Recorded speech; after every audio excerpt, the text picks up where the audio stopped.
The Lord is my shepherd, I shall not want. He maketh me to lie down in green pastures. He leadeth me beside still waters. He restoreth my soul. He leadeth me in the paths of righteousness for his name's sake.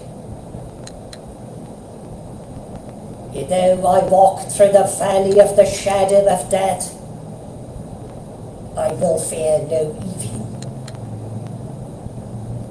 For thou art with me, thy rod and thy staff, they comfort me. Thou preparest a table before me in the presence of mine enemies. Thou anointest my head with oil, my cup runneth over.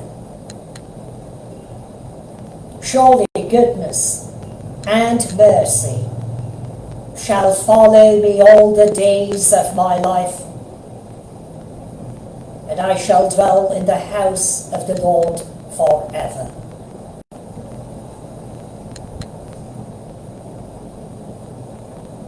Currently, this passage is found in the modern translation of the Holy Bible, the 23rd Psalm.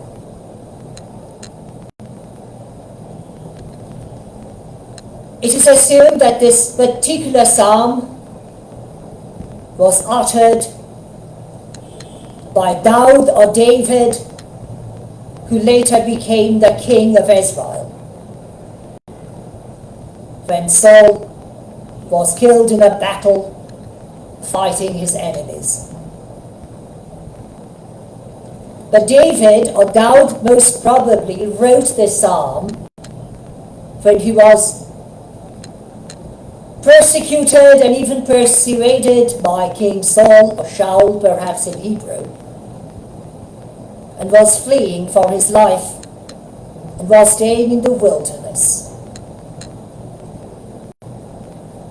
This psalm is often used throughout the world, both among the Protestant and the Catholic communities, the Orthodox Church and various other communities, claiming to be Christians. But this psalm is most probably also very appropriate on this particular day, a calendar month after the grave atrocities carried out by the enemies of Israel on the soil of Israel. Yes, a month ago, on the 7th of October of the Gregorian year 2023. And this is tonight in my country, the 7th of November of the Gregorian year 2023. I share the grief of the people of Israel, the agonies, the anxieties of those whose relatives are held, or I should say are being held as hostages. I also share the grief of the innocent victims who are being not persecuted, but being victimized by this war at this very moment. Some 10,000 people and more have already lost their lives during this past 31 days, and are likely to die even more in number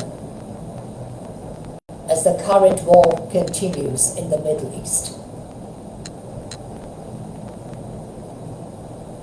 As I advocated last night, with all due respect, the state of Israel is entitled to protect its own citizens and nationals and the genuine and legitimate interests of the state, even befitting Article 51 of the Charter of the United Nations Organization, popularly called the UN Charter, Article 51. Many people are advocating today that Israel, like any other state of the world and every state of the world, is obligated to adhere to the international law, even the Geneva Convention and other resolutions laid down by the United Nations Organization. True be it that humanity should prevail over inhumanity. None can deny this fact. No one who believes in humanity and claims to be a reasonable human being. But at the same time, the state of Israel cannot be blamed if the friends and the countrymen and women of that dreadful organization, Hamas, are using their own fellow countrymen, women, elderly and the children as human shields.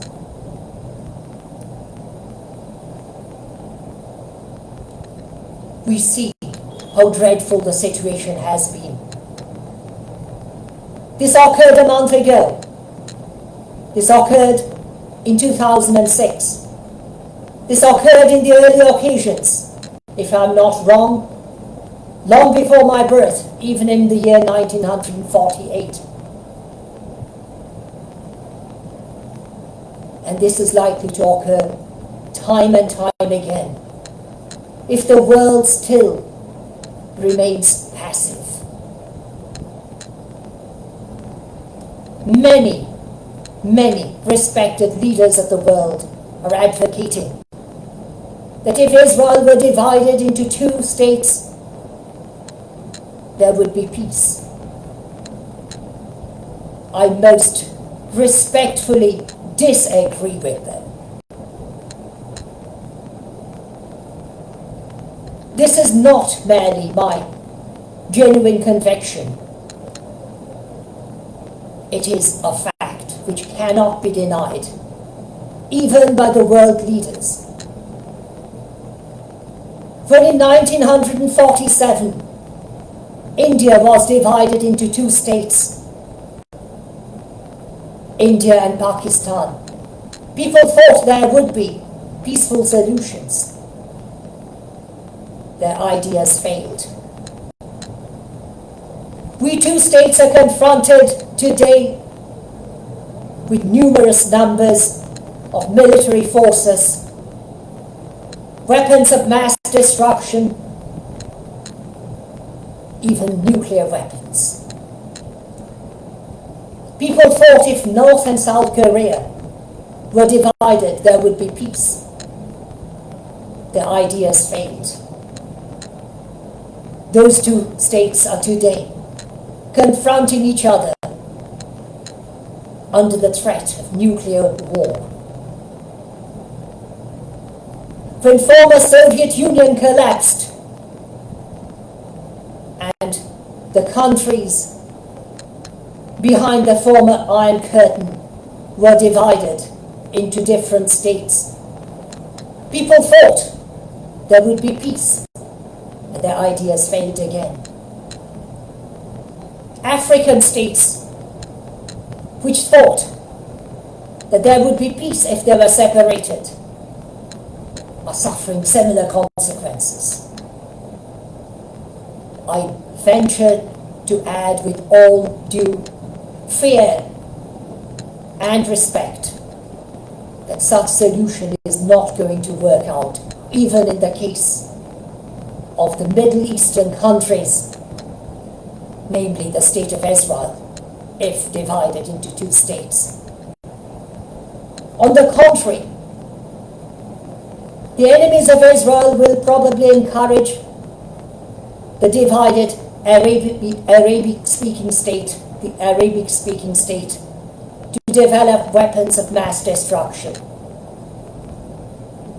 which are likely to endanger and even probable to endanger not merely the state of Israel, but the Middle East and beyond, including the Western countries and most certainly the African countries and many Asian countries as well.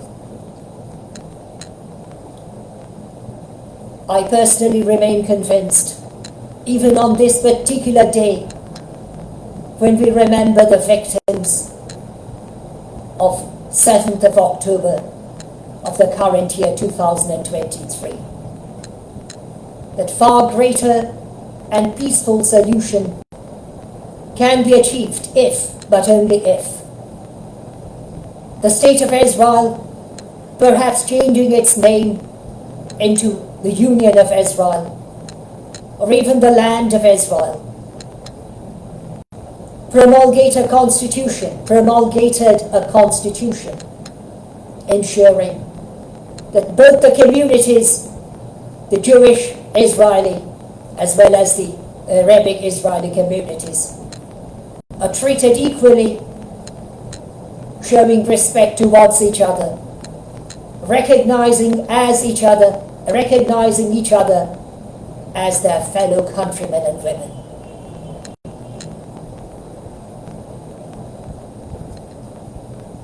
Not that long ago, the two divided islands, namely the Republic of Ireland and the island belonging to the United Kingdom of Great Britain and Northern Ireland, suffered dreadful terror attacks, and many of the citizens of those countries or nationals, as it is called by the Britons, were always in fear of being attacked, assaulted, battered, even killed.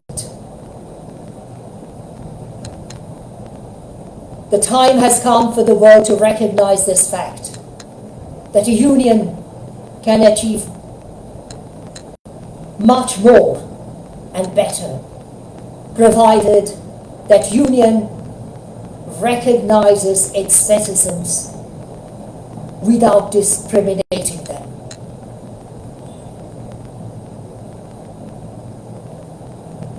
I share the grief of the people of Israel, wherever they may be, even the Jewish nation as a whole, on this particular evening in my country.